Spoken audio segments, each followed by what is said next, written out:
The Ocean Race Europe, Leg 4, kicks off today. The fleet is set to sail from Nice, France, to Genova, Italy. But here's where it gets intriguing. This leg might be shorter in distance, but it's far from straightforward. The Mediterranean's tricky weather and coastal effects promise a challenging race that could test every sailor's skill and strategy. Before we dive into what's ahead, let's rewind to Leg 3 and hear from Scott Shawyer, skipper of Canada Ocean Racing. Be water positive. After enduring some of the toughest conditions so far, Scott and his team have been reflecting on their experience and preparing for the next stage. Looking back at Leg 3, Scott didn't hold back when describing the brutal nature of the previous leg. The way the boat slammed through the waves was shocking, he said. We reached incredible speeds, but the hull's impact was relentless. You can read about it or train for it, but nothing truly prepares you until you're in the thick of it. He added that the only somewhat bearable spot on the boat was the shock-absorbing helming seats. Everywhere else, the bunks, the benches, was just incredibly uncomfortable. Even though the rest of the crew has more experience in these harsh conditions, it was punishing for all of us. Despite the Mediterranean's wild and unpredictable temperament during Leg 3, the team's spirit remained strong. We all knew our roles and stayed focused, Scott explained. There was no room for panic.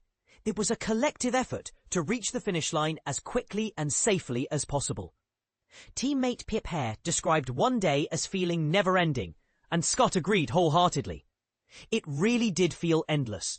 You try not to keep checking your watch, but inevitably you do, and 10 minutes can feel like hours. Then you look at the remaining distance, say 80 miles, and tell yourself not to look again soon, only to see it's barely changed. It's a mental battle as much as a physical one. When asked about the boat, Emira IV, Scott laughed and said, "Honestly, I'm amazed it didn't fall apart. I knew it was tough, having seen it endure worse, but the amount of punishment it can take is incredible. It's a truly remarkable vessel." Looking forward to Leg 4 now, with Leg 4 about to begin, a relatively short journey from Nice to Genova, Scott is clear-eyed about the challenges ahead. Short doesn't mean easy, he cautioned. The course takes us around Corsica instead of a direct sprint, and the Mediterranean is infamous for its complex shore effects and unpredictable weather. One wrong call could make or break the race.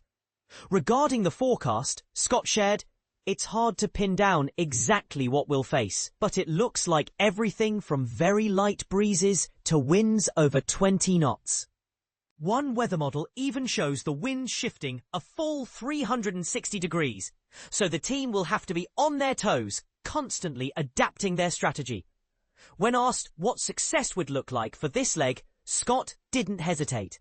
"Our collective aim is to get on the podium. Every leg teaches us something new, and we've shown we can endure tough conditions. Now I'd love to see that resilience rewarded with a strong result." With only 2 legs remaining in the race, the pace has been relentless both on the water and on shore. The team won't find much respite until they reach Montenegro, so there are still many miles to cover. Stay tuned and keep following their journey. What do you think? Is the Mediterranean's reputation for tricky sailing overblown, or does it truly demand a unique level of skill and patience? And do you believe shorter legs in races like this are actually more challenging than longer ones? Share your thoughts and join the conversation below.